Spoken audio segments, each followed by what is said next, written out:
इस्लामी तालीम के मुतालिक कुछ मालूमात हासिल करना चाहते हैं। इस्लामी अहकामात के बारे में हमारे कुछ सवालात हैं जो हमें अगर आप हमारी रहबरी फरमाते तो बड़ी मेहरबानी होगी। ये हमारा तो मसला ही है, लेकिन ये न्यूज़ वालों से थोड़ा डर लगता है। वो क्या है कि इनकी आदत होती है बगैर मिर्च मसाले के कोई बात करते ही नहीं। अगर आप ये वादा करें कि मेरी बातों को बगैर काट छाट के ठीक ठीक आवाम तक पहुँचाएंगे तो ठीक है, वरना मुझे माफ़ करें। जी बिल्कुल बेफिक्र रहे, ये प्रोग्राम दाई होगा और आप सीधे लोगों से रूबरू होंगे। बहुत अच्छी बात है, अब सवाल करें। हजरत, मेरा सवाल पर्दे के बारे में है। औरतों को इस तरह क्यों मजबूर किया जाता है कि वो पर्दा करें? हम एक ऐसे जमाने में जी रहे हैं जहाँ ख़वातीन मर्दों के कदम से कदम मिलाकर चल रही है। उन्हें भी इज्जत से जीने का हक है। मेरे भाई, ये फितरत की आवाज़ है और इसे माने बगैर कोई चारा नहीं है। वो चीज़ जितनी अहम और नाजुक होती है, उसकी अहमियत और नजाकत के पेश नज़र उसका ख्याल रखा जाता है। इंसान के हाथ पैर पर कोई हिफाजत हिसाब नहीं रखा गया, लेकिन दिमाग को सख्त हड्डियों वाली खोपड़ी में रखा गया। दिल की जगह सीने की लचकदार हड्डियों के बीच में रखी गई ताकि उसकी ज़्यादा से ज़्यादा हिफाजत हो सके। आँखों पर पंख का पेड़ा बिठाया गया कि इन जिस्मानी आजा की जिल्लत है, यह हिफाजत और एजाज का इंतजाम। जरा आंखें खोलकर आसपास का जायजा ले, ये फलों और अनाज के दाने दाने पे ये कवर, ये पर्दा क्यों लगाया गया? देखिए, हमारे मुल्क में हमारे सरबराह है, सदर है, वो जहाँ जाते हैं उनके साथ हिफाजती दस्ता और गार्ड मौजूद होते हैं। ये पूरा इंतजाम की अहमियत और तहफ़्फ़ुज़ के लिए होता है। और मर्दों के मुकाबले औरतें हिफाजत की ज़्यादा मोहताज हैं। उनके अंदर लताफत और नजाकत होती है। इसीलिए किसी का लड़का शहर में कहीं जाए, 4 बजे शाम को आना चाहिए था, लेकिन रात 10 बजे लौटे तो घबराहट नहीं होती। लेकिन अगर यही वाक़या किसी लड़की के साथ पेश आए तो माँ बाप का करार छिन जाता है और हर घड़ी बेचैनी में इजाफा होता चला जाता है। और कदम से कदम मिलाकर चलने के बाद इस्लाम ने घर के बाहर की पूरी जिम्मेदारियाँ मर्दों पर डाली है। बेटी है तो बाप पर, बहन है तो भाई पर, बीवी है तो शोहर पर, और माँ है तो बेटों पर।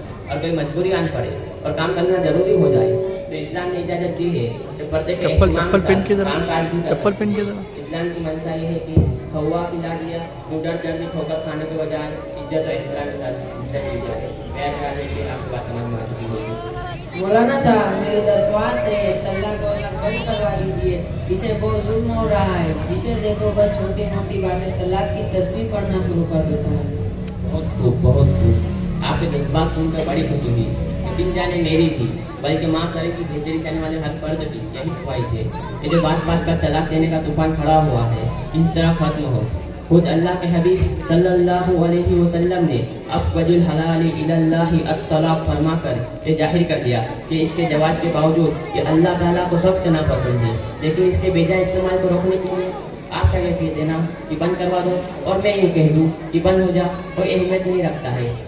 ये कोई अली बाबा 40 का किस्सा नहीं तो खुल जा सिम सिम या बंद हो जा सिम सिम कहे और हमारी मुराद हमें मिल जाए। तो हम क्या कर सकते हैं? वजाहत फरमाइए। देखिए जनाब, मैं आपके जरिए तमाम मुसलमान भाइयों से ये दरख्वास्त करता हूँ कि ये जो तलाक का इस्तेमाल आजकल हो रहा है ये बिल्कुल गलत है। लेकिन पूरी दुनिया ने इसकी ज़रूरत को तस्लीम भी किया है, वो चाहे वह जिस मजहब में यकीन रखता हो। वो ये मानते हैं कि कभी रिश्तों में ऐसी कटखट पैदा हो जाती है कि इसके बगैर कोई चारा नहीं बचता। तबीयतों के इख्तिलाफ की वजह से ऐसी बातें होती हैं। किसी का मिजाज ठंडा है तो किसी का गर्म, कोई सख्त मिजाज है तो कोई नरम हो। इसलिए मियाँ बीवी के दरमियान इख्तिलाफ और इंतज़ार ये फितरी बात है और ये सूरत हाल इख्तियार ना करे। इसलिए इसके लिए मियाँ बीवी के दरमियान मियाँ बीवी को एक दूसरे के हुकूक बताए गए, एक को दूसरे का एहतराम सिखाया गया। प्यारे नबी सल्लल्लाहु अलैहि वसल्लम की मिसाली ज़िंदगी भी बेहतरीन रहनुमाई करती है। उसके बाद भी अगर हालत बिगड़ते हैं तो घर के बड़ों को ताकीद की गई कि दोनों को समझाकर मामला हल करें और हर तरह कोशिश करने के बाद भी अगर मियाँ बीवी दोनों साथ रहने को रजामंद ना हो तो फिर खास हालत में सिर्फ शोहर को एक तलाक और तलाक की रजाई देने की इजाज़त दी है कि पर